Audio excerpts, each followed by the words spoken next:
Recebemos agora, direto do Rio de Janeiro, o jornalista André Trigueiro, da Globo. Ele vai comentar conosco as suas impressões a respeito do caso e também da situação no Vale do Javari, no estado do Amazonas, e o impacto de crimes ambientais aqui na Amazônia. Boa tarde, André. É um prazer imenso recebê-lo aqui conosco na CBN Amazônia. Seja bem-vindo. Seja bem-vindo, André. Muito boa tarde para vocês e para os amigos da CBN. André, o que você nos traz? Qual a sua visão a respeito de toda essa situação que envolveu aí o jornalista britânico Dom Phillips e também o indigenista brasileiro Bruno Pereira? Bom, hoje é um dia de muita tristeza, de luto. A gente precisa ter muito respeito pela dor sentida pelas famílias, né? A Beatriz, mulher do Bruno, 2 filhos pequenos e um adolescente. A Alessandra, mulher do Dom Phillips. Foi um pesadelo sofrido por eles, a gente nem tem noção. E a gente compartilhando na imprensa expressões horrorosas como matéria orgânica, material biológico, remanescentes humanos, né? Pelo amor de Deus.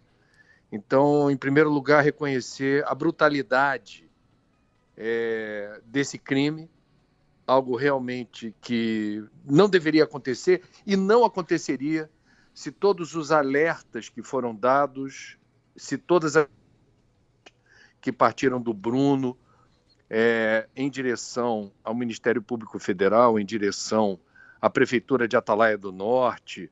Quer dizer, não faltaram alertas e avisos, é uma região conflagrada. 3 anos atrás tivemos um outro assassinato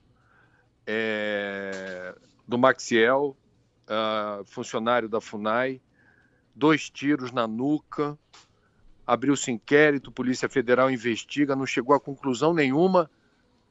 Depois de 3 anos, eu recebi hoje, minutos atrás, do indigenista Sidney Possuelo, um dos grandes do Brasil nessa área, fotos de um incidente ocorrido no mesmo Vale do Javari, 33 anos atrás, em 1989, quando houve um ataque contra indígenas na região.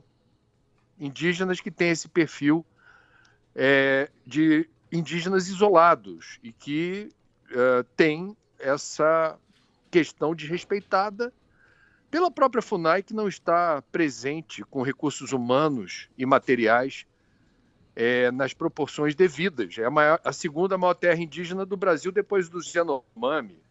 É uma piada você ter a estrutura que a FUNAI mantém nessas regiões. Então, esse incidente, a meu ver, só teve a repercussão que está tendo mundo afora por conta da presença de um jornalista britânico.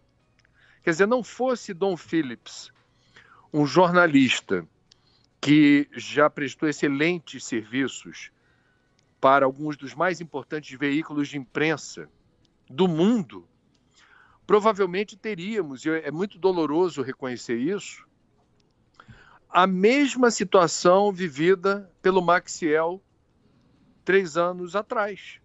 O Bruno, provavelmente nesse momento, não fosse a tragédia compartilhada com o jornalista britânico, o manto da invisibilidade provavelmente também acobertaria o Bruno, e isso seria igualmente lamentável.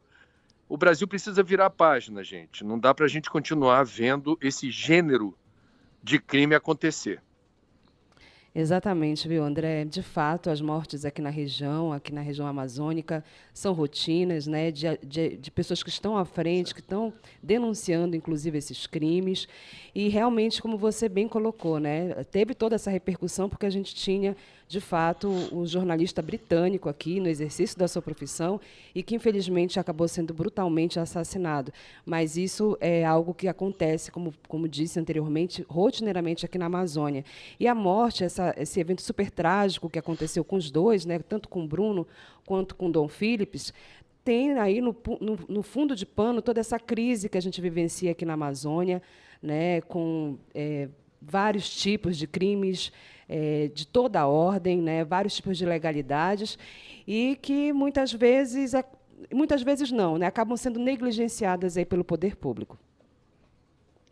Bom, a Amazônia é imensa, a Amazônia Legal é mais da metade do território brasileiro, 9 estados, centenas de municípios. Eu acho que um bom ponto de partida para a gente pensar num projeto amazônico é ter esse cuidado de singularizar os gêneros de crime e as atribuições de diferentes instâncias do poder público para que elas se responsabilizem. O desmonte sofrido pelos órgãos ambientais, federais, IBAMA e ICMBio, e o cenário de terra arrasada da FUNAI abriram caminho claramente nos últimos 3 anos e meio para toda sorte de barbaridades na região.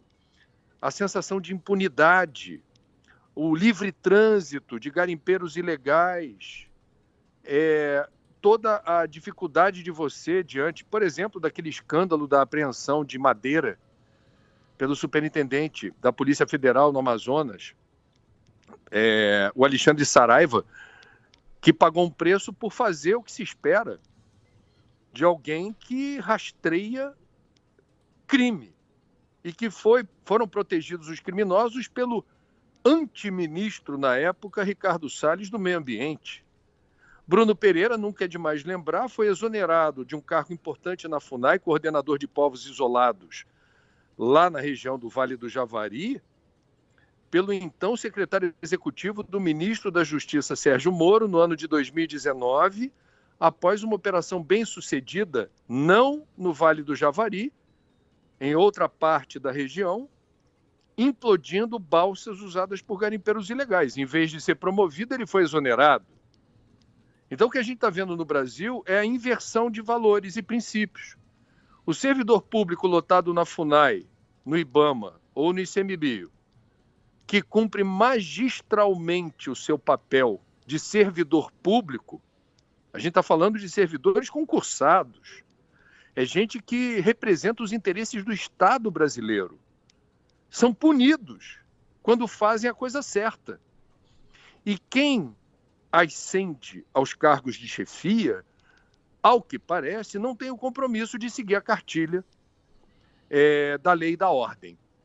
Na verdade, parece estar ali para não fazer, não interceder, não atrapalhar interesses sombrios.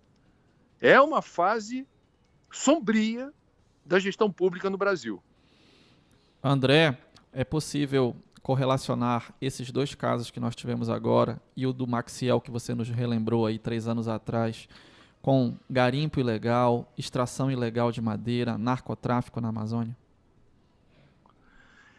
Então, a gente tem que ter sempre muito cuidado, como eu falei. Por quê? Porque a gente precisa dar crédito à dificuldade de você estabelecer uma política de vigilância de fronteira seca, fronteira molhada, nosso litoral. As Forças Armadas, elas de fato têm atribuições num país continental como o Brasil que são muito complexas e custosas.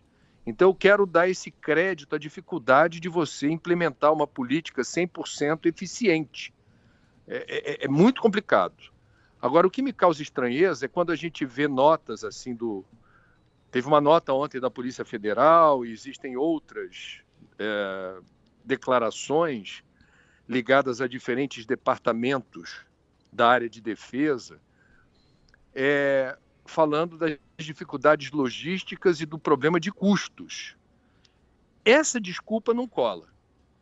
Quer dizer, eu aceito pelos fatos que a gente acessa, pelas informações que a gente apura com especialistas, pelas fontes que a gente tem, inclusive dentro do setor público. Não é uma tarefa simples, tem uma complexidade, como eu já falei, mas não falta dinheiro.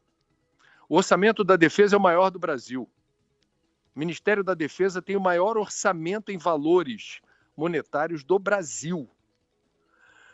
Esse governo implodiu o Fundo Amazônia, que hoje soma, em valores atualizados, 3 bilhões de reais doados a fundo perdido pela Noruega e pela Alemanha, que deveriam ser usados para capacitar recursos humanos nos estados da Amazônia, nos municípios da Amazônia, financiar inclusive o cadastro ambiental rural, que esse governo não deu bola e é importante para praticar a lei, o Código Florestal, precisa ter o CAR, o Cadastro Ambiental Rural, que é caro, muitos proprietários rurais reclamam. O Fundo Amazônia financiava o CAR e financiava projetos que geram emprego e renda na floresta sem que isso signifique supressão de área vegetal. Tudo isso regulado pelo BNDES. O antiministro Ricardo Salles implodiu o Fundo Amazônia. E a gente ficou sem esse recurso que poderia, por exemplo, financiar uma maior atenção na região onde essa tragédia aconteceu, gente. Eu quero frisar o seguinte: tudo aponta na direção de que não foi obra do acaso, não foi acidente, não aconteceu de repente. Tudo caminhava na direção de uma tragédia. Se não fosse com Bruno e com Dom Phillips, seria outra pessoa ligada a esse comprometimento de fazer a lei ser cumprida. Então, fala-se tanto em soberania do ponto de vista do Ministério da Defesa, da Presidência da República. A Amazônia é nossa, soberania da Amazônia. Que soberania é essa em lugares onde o poder público ausente permite a multiplicação dos diferentes gêneros de crime citados por você? Garimpo ilegal, pesca ilegal, caça ilegal, madeireiras ilegais, boi pirata. Quer dizer, é um absurdo o Brasil saber aonde isso ocorre e não interceder. E essas ramificações criminosas passam a macular o poder público local. Vereadores, prefeitos, comerciantes, você começa a ter os tentáculos das organizações criminosas se estendendo em outras direções. As Forças Armadas precisam estar presentes, intimidar, assustar. Não pode ter esse clima de impunidade, porque isso vira fermento. E depois, para tirar, é difícil. André Trigueiro conversando conosco aqui no CBN Amazônia, no Tarde de Notícias. André, muito obrigado pela sua participação, a sua gentil participação aqui conosco, trazendo essa análise, contextualizando toda essa questão. André, agradeço Um grande também, abraço, viu? bom trabalho para vocês. Super fã do seu trabalho, um prazer imenso falar com você e muito obrigada também a sua gentileza de nos atender nessa tarde. Um grande abraço, tudo de bom.